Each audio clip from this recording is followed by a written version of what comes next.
Good afternoon, children. Welcome to the social studies class. In the previous class, we had discussed about some of the features of map, that is name of the map, direction, scale, symbols, and under the symbols we had discussed about the conventional symbols, isn't it? These are issued by the Survey of India, and these symbols are very important to read the map, because to show the actual size of the places or to show the actual ground on the map, it is very difficult, like railway line, post office or temple, whatever it may be. So it is very difficult for us. Because of that reason we use symbols. Next, coming to the next feature is the colors. This is also very important, that in so many maps you had observed the different colors, isn't it? So these colors also issued by the Survey of India. Here also we have to use the colors which are given by the Survey of India. We can't use our own colors. For example, if you can see here, this is one of the, which map it is? Physical map. Physical map. That is, this map is showing the natural features of the earth, that is mountains, isn't it? Mountains, plains, plainlands, plateaus. Okay, so for showing all these mountains and all these, it is not possible to show on the earth, on the map. It is difficult to show the mountains and all these things, plateaus and all these things. So because of that reason, what here we are doing, here we are using the colors to show that differences. Okay, for example, here dark brown is used. Dark brown is used for the mountains. Dark brown is used for the mountains. Light brown is used for the hills. Yes, these colors are used to show the different features on the map, that is natural features of the earth. Hills, mountains, forests, rivers, oceans and seas. So for all these we use, that is, it is difficult to show it on the map, so we are using different colors, and these colors also issued by the Survey of India.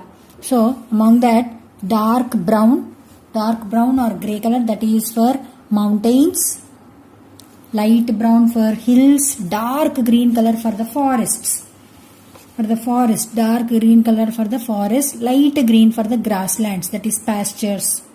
Okay, so light green for the grasslands, and yellow color is for the cropped areas where crops are growing.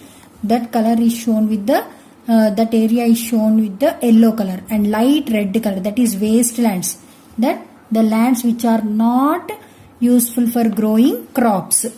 Okay, which are not useful for growing crops, that lands are called as wastelands. They are showed in light red color. Next, oceans and seas. Already you know oceans and seas we will show with the blue color, dark blue. We will use dark blue, whereas coming to the rivers, tanks, for that we will use the light blue color. Next, very important thing, that is white color. White color, this is very important. Always you will get in the exams, that is white color, that is used for mineral resources. Where mineral resources are available, that areas are colored with white. Next, boundaries of the state or country, whatever it may be, that we will use black color. Boundary lines we use black color. Okay, so for showing different features of the map, we will use colors. Okay, so among these, the main important thing is that for forest we will use dark green color. Okay, and for wastelands we will use the light red color, and white, this is very important for you, that is white color is for the mineral resources. Minerals means which we extract from the under the beneath of the earth, that means coal, gold. Okay, we will get all these from beneath of the earth. So where these mineral resources are available, there we will show it with the white color. Up to here it is clear? These colors are used in the thematic maps. That is thematic maps. Do you remember? That is thematic maps are the maps which focuses on only one theme, one aspect. That is soil maps, rainfall maps, temperature maps. Okay. So in that thematic maps we will use the colors. For example, here you can see relief and drainage. That is, relief means the high up lands and low lying lands are shown in this map, which are shown by using the colors. Same as it is here rainfall map. Here high rainfall and low rainfall are shown by using different colors. Same here also soil types. For soil types also, all these are the thematic maps. For showing in thematic maps, we use colors to show that differences. Okay. Now coming to the next topic, that is very important. It is very important from 7th to 10th class. It will be continued up to the 10th. In the 7th, just introduction is there, and it is continued in the 8th also. So here we are discussing that important topic, that is relief features. Relief features. Yes, the important topic is relief features. That is, the relief features means the high and low areas on the earth surface. High and low areas, that is ups and downs on the earth surface. For example, mountains, hills, valleys, plains, plateaus, rivers, sandy areas. Okay, all these are called as the relief features. Relief features on the earth surface. Though our earth is in spherical shape, yes, already we know that our earth is in spherical shape, but there are so many ups and downs on it. Okay, it is not in uniform shape. Okay, there are so many ups and downs on it. So these are called relief features. Okay, these are called relief features. That is mountains, valleys, hills. Okay, these are mountains, valleys, hills, plateaus, plains. So though the earth is in spherical shape, but there are so many high and low areas on it. These are called the relief features. These are called the relief features. Okay. So then how can we show these relief features on the map? Isn't it? It is very difficult for us to show the relief features on the map. So for that reason, one of the map is also there as, that is contour line map. Okay, that is contour line map. For showing relief features on the map, we will use the contour line map. So what is contour? Okay, now we will learn what is contour. Here one picture is there, drawing of Nimpur village. Okay, this is the drawing of Nimpur village. Okay, what do you see in this picture? That is ocean is there, river. Okay, river, mountains are there. Yes. Here agricultural lands are there, and also here some habitations, houses are there. That is Nimpur village. Okay, this is very clear picture, isn't it? But here some problem is there, that is what is behind this mountain. Okay, what is the other side of the mountain? The other side of the mountain also some villages are there, or any rivers are there, or any agriculture lands are there. All these are not seen in this picture, isn't it? Some things are hiding in this picture. Okay, so that is, this picture is not clear how the land is to the behind of these mountains. But we can clearly show all these, what is behind that mountains, everything we can show it on a map, isn't it? Okay, so that which are hiding in the drawing or which are hiding in this picture, we can show that very clearly in map. That map is called as contour line map. Okay, that map is called as contour line map or map showing heights. Okay, here we are discussing about the map showing heights, that is also called as the contour line map.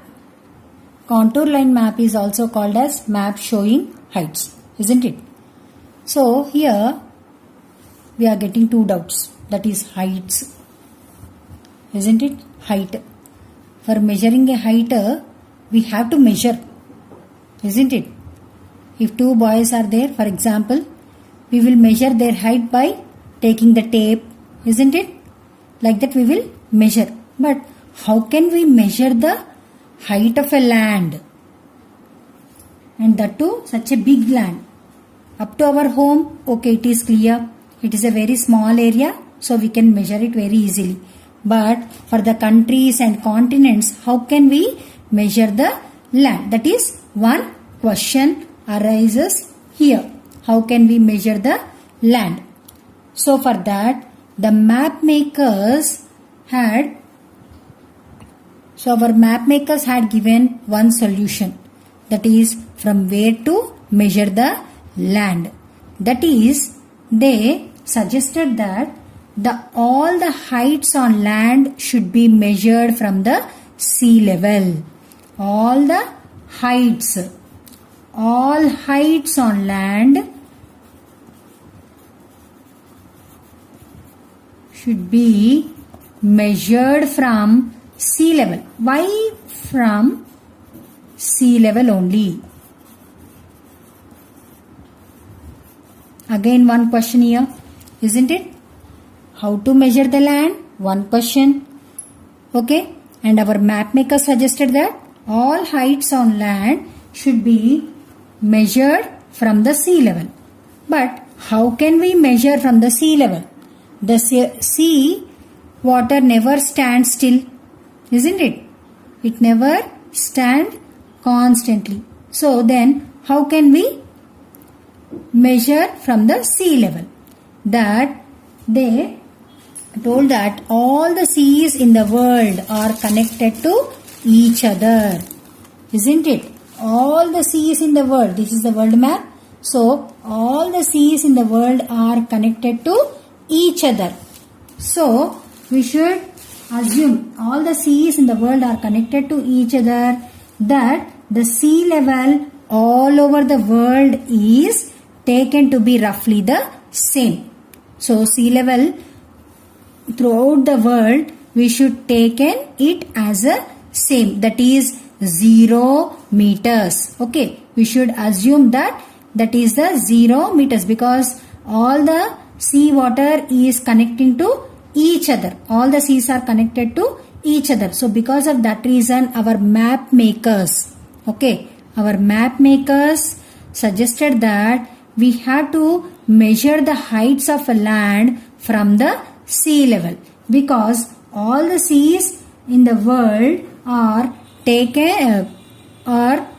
connected to each other and they are taken to be roughly the same, that is 0 meters. The sea level is 0 meter. We have to assume it as 0 meters. So from the sea level we have to measure the height of a land. So with this we got one solution, that how can we measure the height of a land. So same in the picture here, the Nimpur village picture here. Here also they measured from the sea level. That is sea level, they had taken it as a 0 meters. Okay, 0 meters. From there the Nimpur village is at a height of 50 meters. Okay, here we have Nimpur village. The Nimpur village is at a height of 50 meters from the sea level. And if we can see here, the temple, here also temple is there. So this temple is at a height of 100 meters. The top of the hill, here the top of the hill is at a height of 150 meters.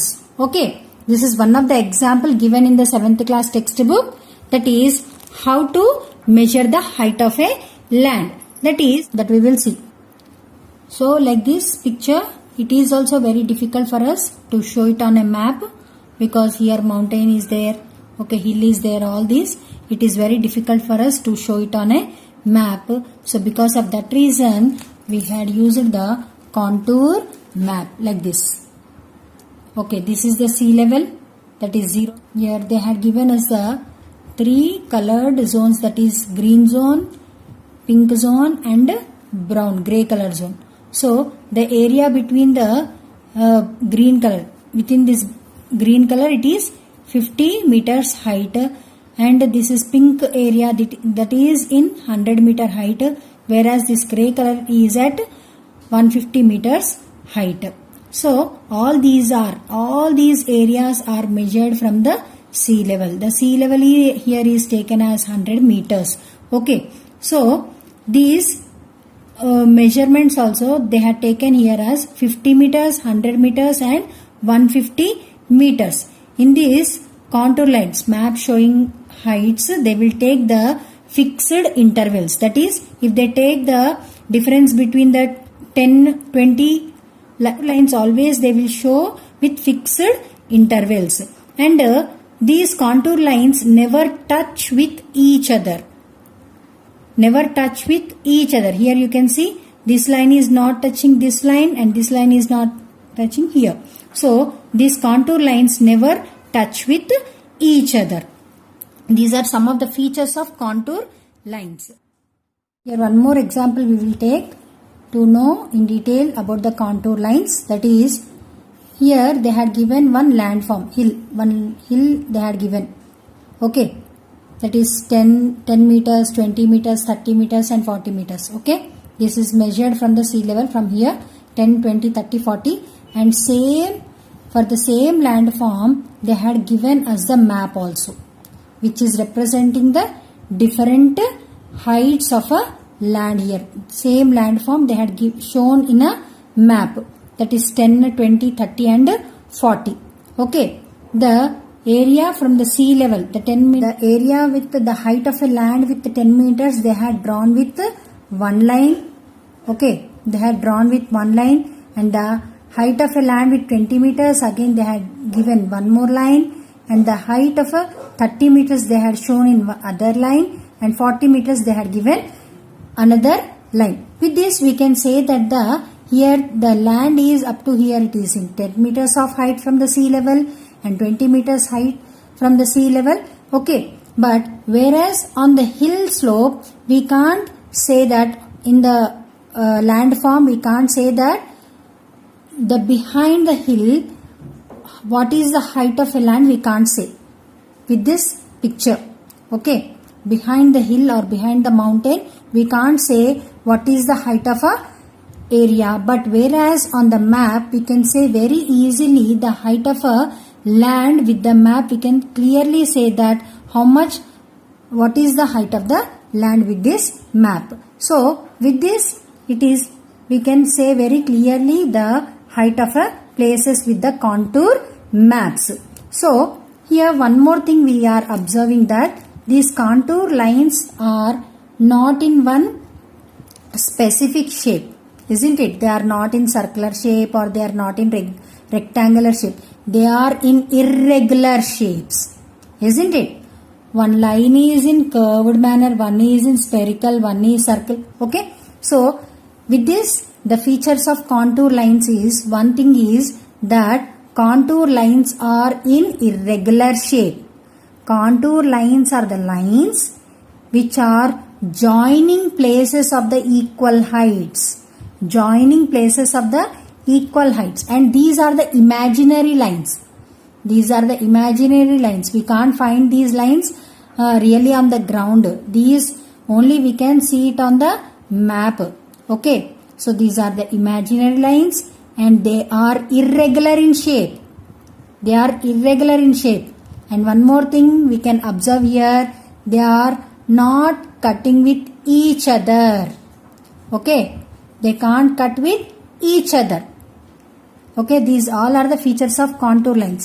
First is contour lines is lines which are joining the places of equal height. Joining the places of equal heights on the map. Contour lines are in irregular shape. Contour lines are drawn at fixed intervals. The difference between the two contour lines is 10 only. Here also 10 only. The difference between two contour lines is fixed. They are drawn at fixed intervals. They are in irregular shape and they can't cut with each other. Okay, they can't cut with each other.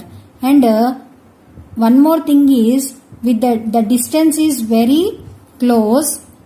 Okay, the distance between the two contour lines is very close, that we can say that the land is very steep slope. The land is steep slope. The distance is very nearer. That means 10 difference only here is there. That means we can say that the land is steep slope. Whereas coming to the here, one more example also here given. The difference between here is 100, 200. The distance is very far. Okay. That is, we can say that this is the gentle slope. Okay, this is gentle slope. But whereas here we can say that the difference is very less between the two contour lines.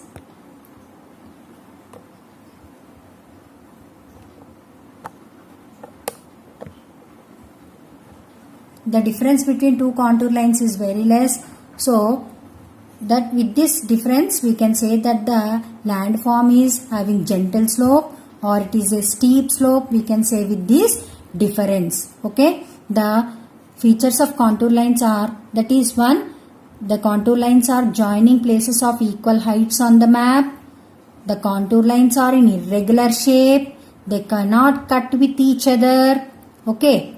And we can say with the distance between the two contour lines, we can say that the landform is having gentle slope or a steep slope. Okay. And these lines, they are not cutting with each other. Because of that reason, they are called as isolines. They are called as isolines. Okay. So what are contour lines? Contour lines are lines on map or joining places of same height measured from the sea level. These lines are also called as isolines. These lines are also called as isolines because they cannot cut with each other. Okay. These lines are in irregular shape.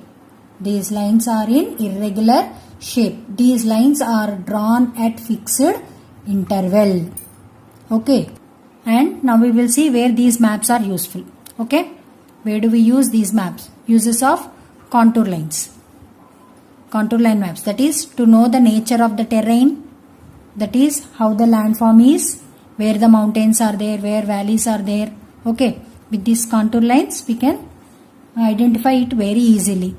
Next, when roads or dams have to be constructed, then also we use contour line map.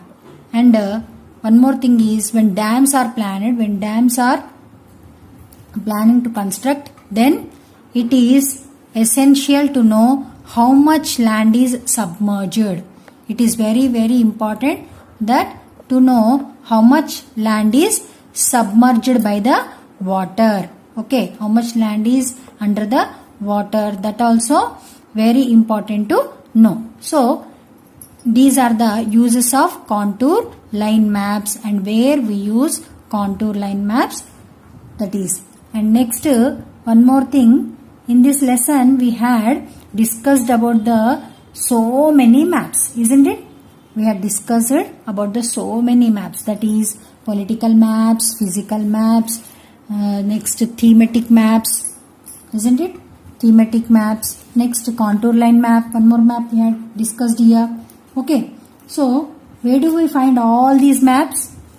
Where do we get all these maps? Yes, we will get all these maps in Atlas. In Atlas. We can get all these maps in atlas. So, what is an atlas? What is an atlas? An atlas is a collection of maps. An atlas is a collection of maps usually arranged according to different themes. Okay, atlas is a book of maps. It is also called as book of maps which are arranged according to the themes. Okay, that is called atlas. Already you know the atlas very well. In the earlier classes also you had used it. Okay.